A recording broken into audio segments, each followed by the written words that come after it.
everyone, I'm Jeff Lund, and this is the Mediocre Alaskan Podcast, where we are intolerant of weak-minded attitudes that keep people from pursuing new and exciting things in the areas of fitness, outdoors, and general lifestyle. My guest today is Chuy Medina, owner of Resident CrossFit in Modesto, California, and coach of a 2016 college national champion weightlifter. He's a great dude, was up here in August doing a weightlifting clinic at Ketchikan CrossFit, and got exposed to the Alaska lifestyle. And that is all coming up in episode 5 of the Mediocre Alaskan Podcast. Coming at you now.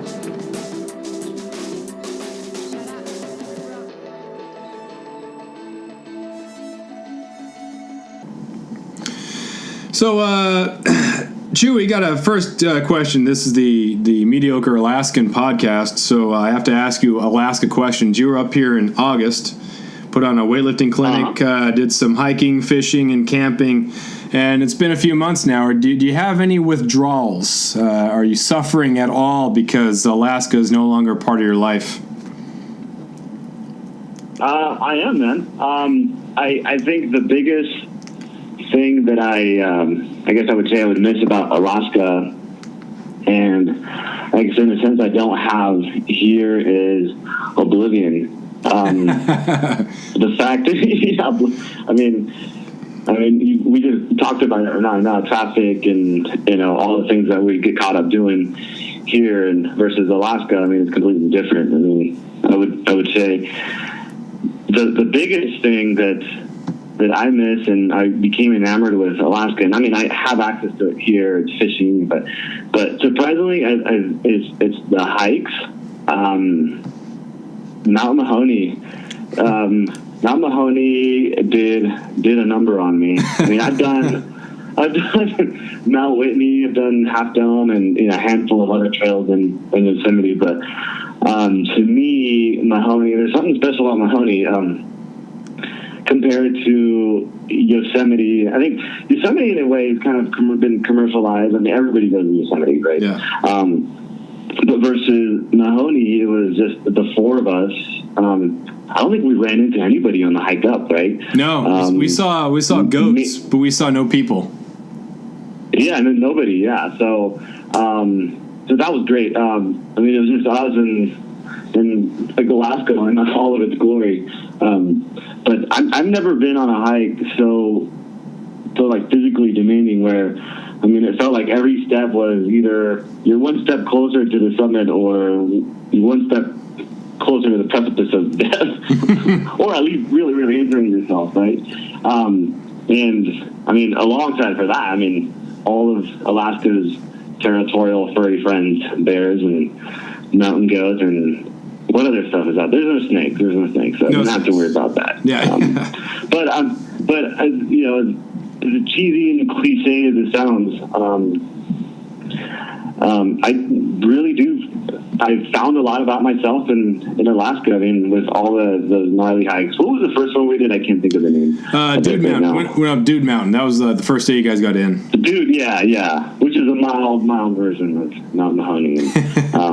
But along the hike, I was thinking to myself, I was like, wow, like hiking is a lot like weightlifting. Weightlifting, you've probably heard this before, but weightlifting doesn't build character, it reveals it. Oh yeah. Right? Oh, yeah. And I don't know how many hours it was on the way up and down, but it was a substantial amount of time just doing a lot of kind of recollection of your life, and just the physical demand of the hike, and either you piss and moan or really just enjoy your surroundings. And again, I guess that's kind of how I correlated with weightlifting. So, and there's I read a quote, and I want to say it was on a hike. It was like from some random board, and it said, and I'll never. I wrote it down in my phone, in my notes, and it said, those who travel to mountaintops are half in love with themselves and half in love with oblivion. And so, that just really just kind of encompasses everything, of that hike. You learn a lot about yourself. Mm-hmm. Going along that same sort of thread, how important do you think it is for people in general to have that sort of experience where they just get away, unplug, have something see the enormity of the world and of life, rather than just knuckle down and get into their regular sort of routine that involves asphalt and Starbucks, and it can be totally healthy. You have the gym life, you can have all that sort of routine, but how important is it to get away and just really feel that sort of refreshed wellness? How important do you think that is? I think it's priority. I mean, I think I know some of us are limited to whether it's geographic or financial to be able to get away. But even then, I mean, to go on a hike or on wilderness, it requires very little money, right? Maybe fill up a gas tank and a decent pair of hiking shoes. But you talked a little bit about wellness. You're talking to a fitness guy here, a gym owner, and wellness is the service that we provide, right? And we get caught up with wellness is just living a healthy lifestyle, but I think it's more about living a fulfilling life. I mean, to me, like, wellness it's not just being free from illness, but it's about, I think it's an ongoing dynamic process of change and growth. And when you get stuck with your day-to-day in your work, your 9 to 5 or whatever you do, right, and your same routine of, like you said, going for your Starbucks and before you go to work and picking up the kids or what have you, whatever your daily routine is, right?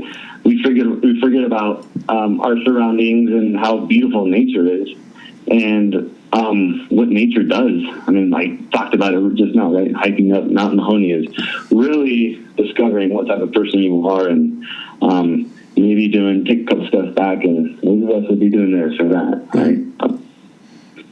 So, as a gym owner, and I think I totally agree with that. There's that difference between being in shape and being well. Like, there are people who are very fit athletically, but they aren't necessarily well, because that sort of, your muscles, you can't derive from your muscles this feeling of just, happiness or wellness. So how do you encourage that as a gym owner to, hey, this is a big part of it, but it's not all of it? How do you focus on, hey, the person, not just the muscles of the people who go to your gym? How do you try to help them become well rather than just super fit or in shape?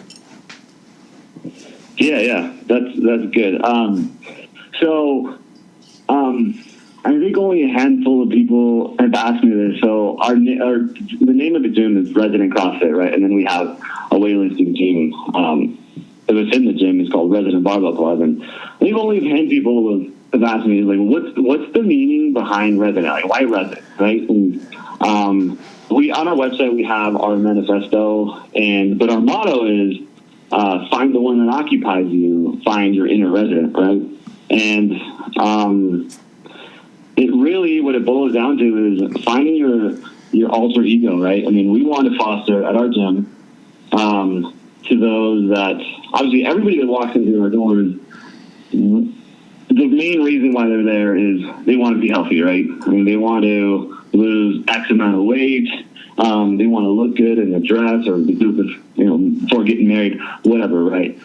But then, they spend a little bit of time here and then discover that, hey, this place isn't just somewhere for me to come work out, but you find them, you're introverted, socially awkward people that come in that couldn't do a proper air squat, and let alone a barbell. They're blossoming into these socially badass athletes, and you can see it in their eyes. I mean, they're happy, and that makes me happy, and so we want to be able to improve your lifestyle physically, right? To where that it improves your relationship with your significant other, your work, right? Because I think ultimately it boils down to if you feel good about yourself, right? If you love yourself, other people are going to love you, and so that's the gist of the Resident, the name. Yeah, and as I've been in the gym a couple times, and then obviously you've been up here. And in the interactions I've had with you, you are an invested father and husband. You're not just, I am married and I have bread, so I have kids. There's just that investment of time into the family aspect of your life. It's obvious that that's important to you. So how is it that you're able to you have the energy not only for that, but also to own the gym, and then also to work full time? You don't seem like the type of person who thinks that you're extraordinary. You would probably say, I'm just an average guy. It just makes sense to you because, okay, that's what I'm engaged in. This is what I'm doing. How do you find the energy for that? Like some people think that, well, I have kids and I can't do anything now, or I have 2 jobs and I'm exhausted. So how are you able to find energy to do all those things well when some people do a third of that and it's overwhelming? How do you do that? Well, to me, it's all about the reward, right? I'm in my, I guess, mid-30s now, believe it or not. And my kind of whole paradigm change is, it came about when we opened up this place. And it was initially just, my aspirations for opening the gym was to have a place for us to work out and with people we enjoyed being around, right? And then lo and behold, I'm in the right part of my lifetime, right? It just continued growing and growing. And but then there was a point where I started realizing how much of a positive impact this place was making for people, physically and in their everyday lives, right? Like talked about, the introverted people. And to me, that reward, and every now and then I get the text or, in person, people tell me, like, you don't understand how much this place means to me. Just that 1 hour after having a crappy day just means, and it's just a good refresher to, better times are, around, right? So that to me is so rewarding and it's not like it's something that I struggle with because of that. I mean, that's, to me, that's a motivation.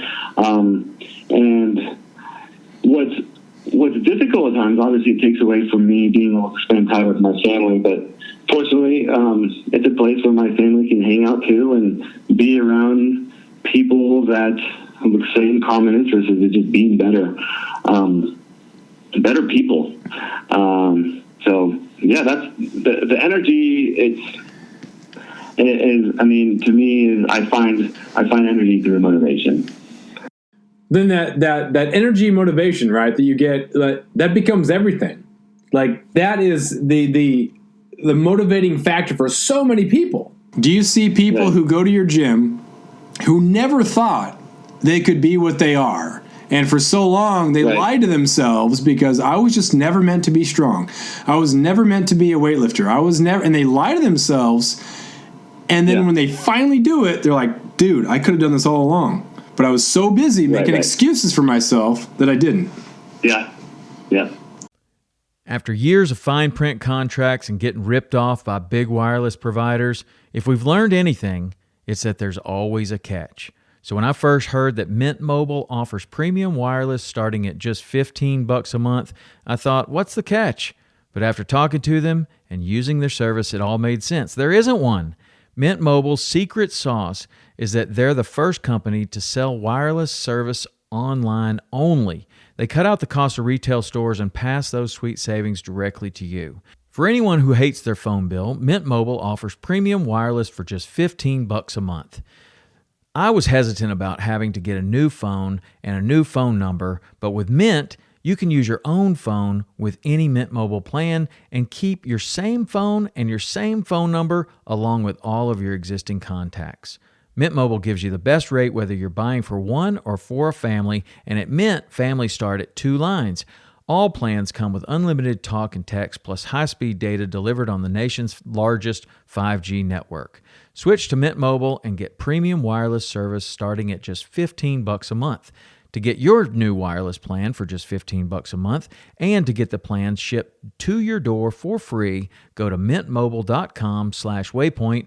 That is mintmobile.com/waypoint.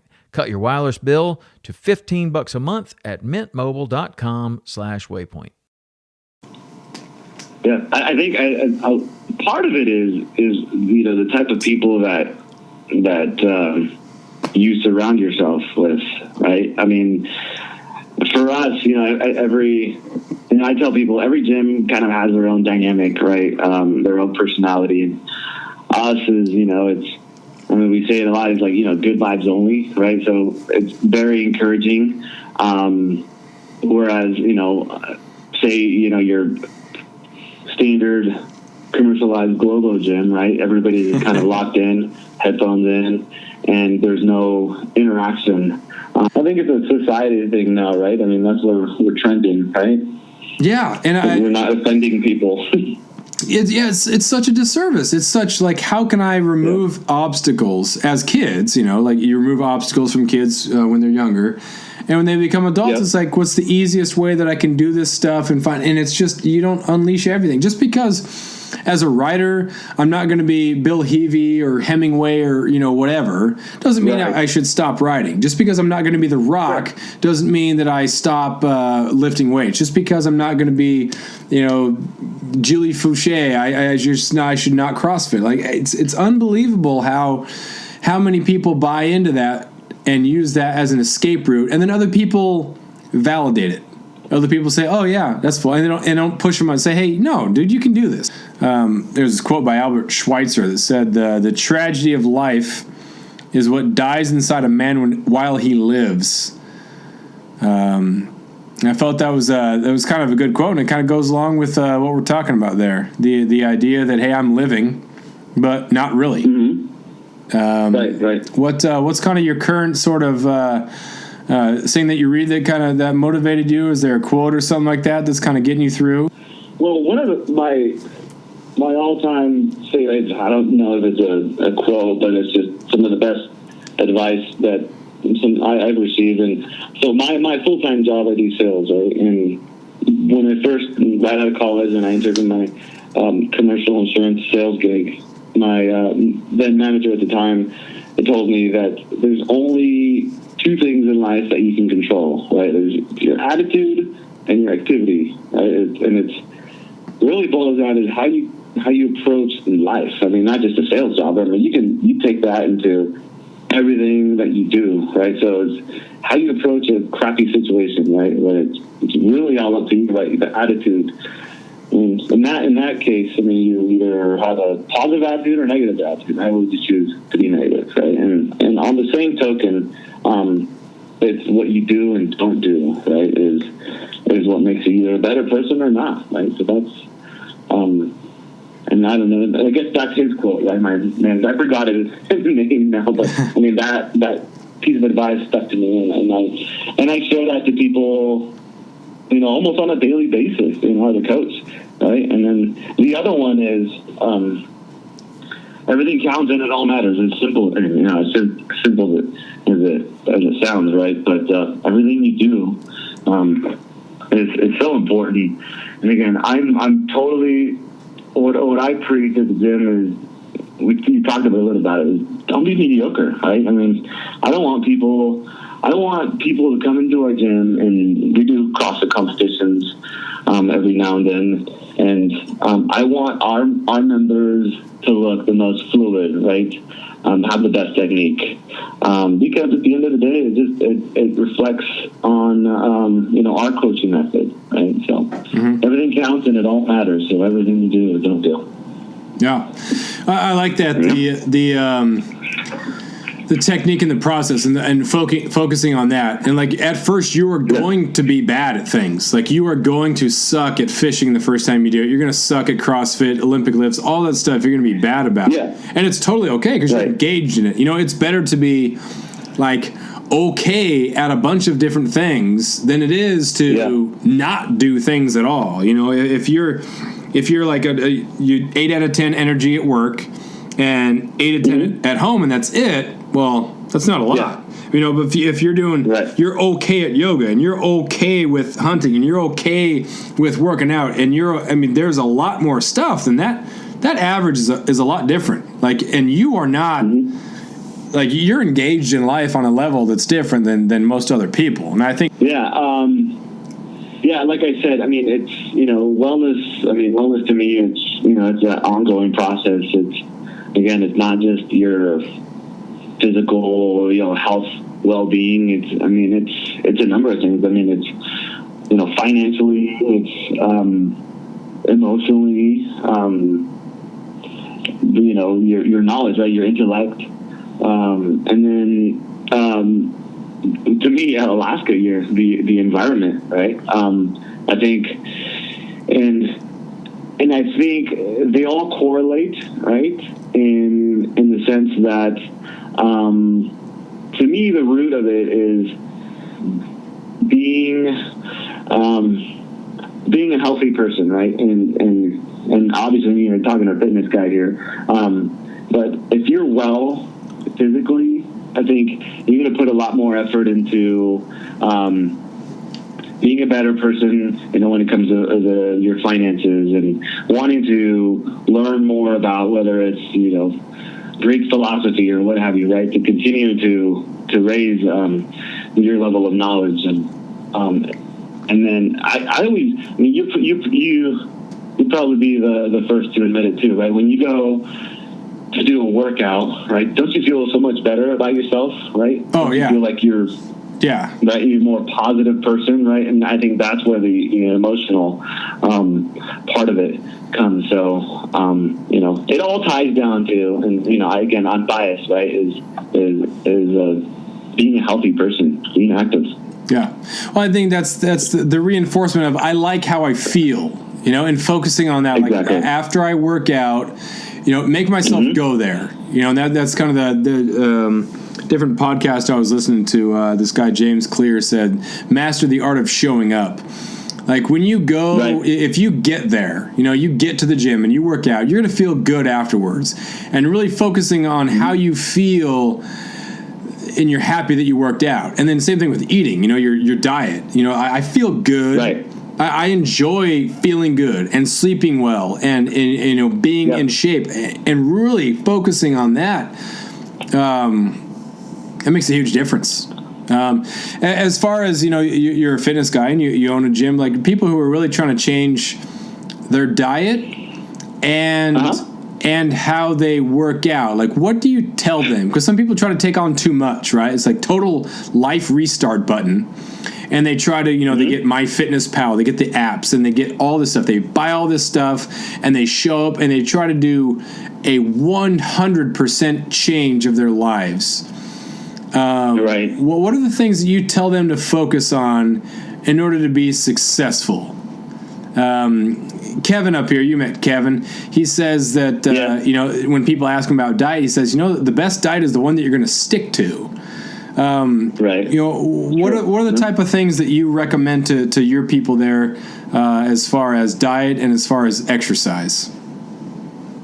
Yeah, especially with people that walk in that have literally got off the couch and drove to the gym and have zero athletic background or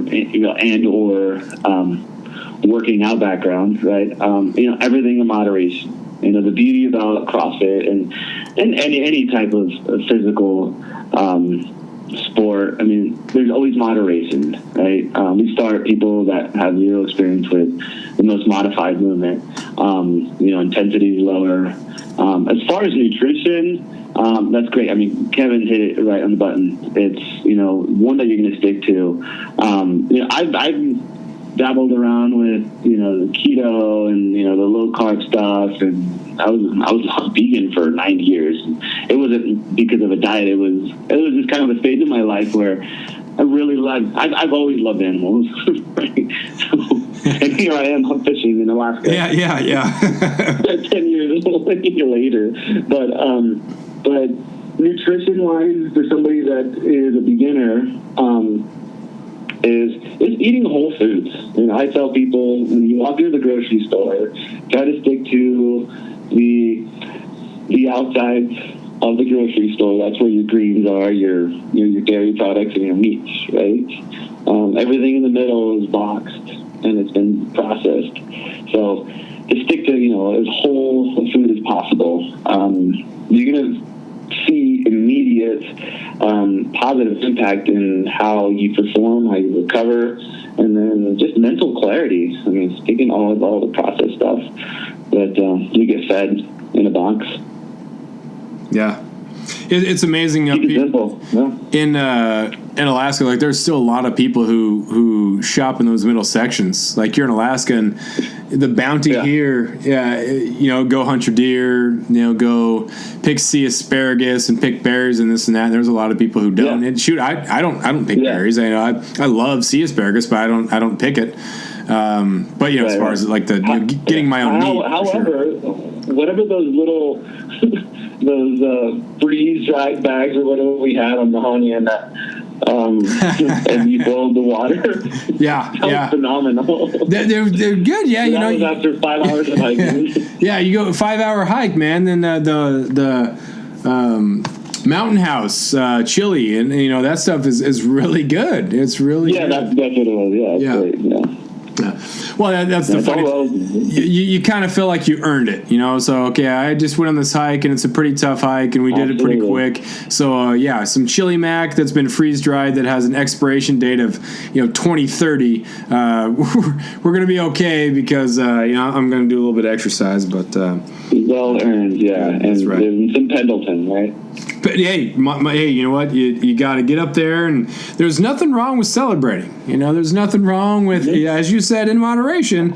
You know, get up there and take in the gravity of it, man. I think about that sometimes, man. You get up there to the top of that mountain. It's crazy. And you mentioned something about and I can't believe it just kind of crossed my mind, and something that I live by is earning it, right? Mm-hmm. You got to earn everything, right? Whether it's the pretty girl or the beer, right? You have to do something. And I always tell myself this, like, I have to earn this, right? Yeah.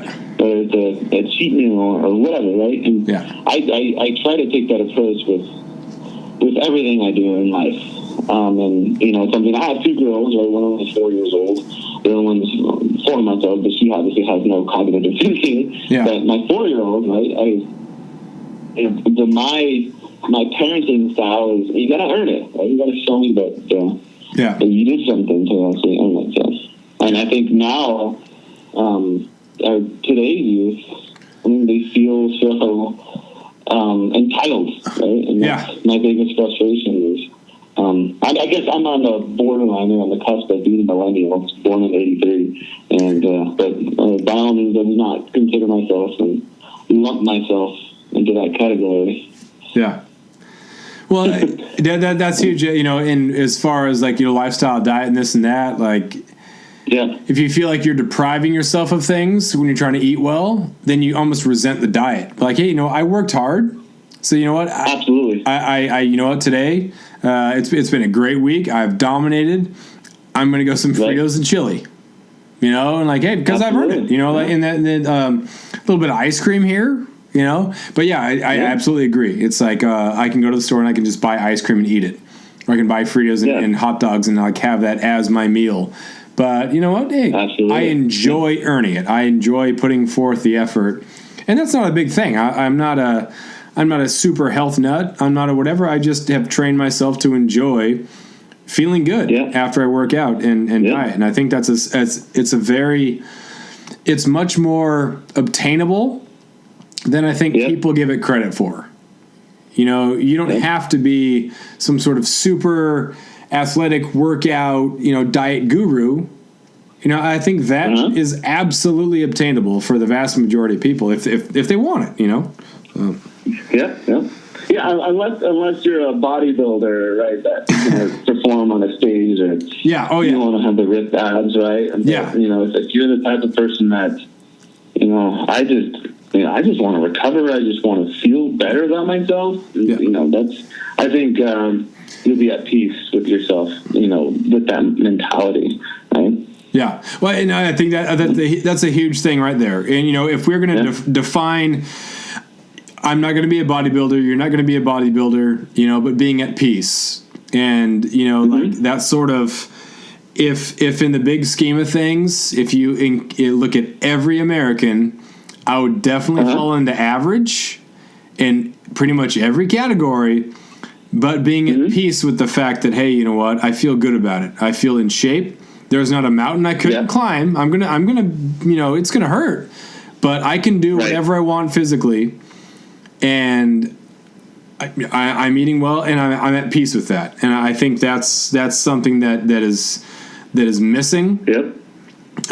People are depriving themselves of some great experiences because they're at peace with something, or they're not at peace, and they're not pursuing that. And I think that's really unfortunate. Yeah, and I think everybody has their own sense of level of. Everybody does their own level of satisfaction or whatever, right? I mean, some of my favorite stories from the gym is, 50-year-old guy that he's a big hunter, right? And he goes up to like Montana and Colorado, and they do the whole hike in, right? They do very much like Jeff Lund does. So he hikes in, and on his trip, on his way back, or the next time I saw him in the gym, he was telling me how much CrossFit improves his, his standard hike. How he's able to not take all the breaks that he did before, right? And to him, he was just so ecstatic about that, and and to where he was taking medications, and he's off of medications, and he has 4 girls that he can, he knows that he's going to be around to see his grandkids and whatnot, and to him, he doesn't have to clean and jerk, 300 pounds, right? It's all relative, right? Yeah. What matters to you. Yeah. Yeah, that's huge. It's that individual sort of, where am I compared to where I could be, and that's just exactly. Mm-hmm. That's so important. I don't think anybody really gives, because I don't think we really know what our 100% is. Things start to kind of hurt, and that's, is the beginning of pain, or the beginning of, feeling like you're really exerting yourself. Is that like a 70? Yeah. Is that an 80? Where is that? So the whole, I gave 110%. Well, no, you didn't. You don't know what that is. A, it's impossible. B, you don't know what that is. I gave 100%, right. Same thing. But, the people who, I have this.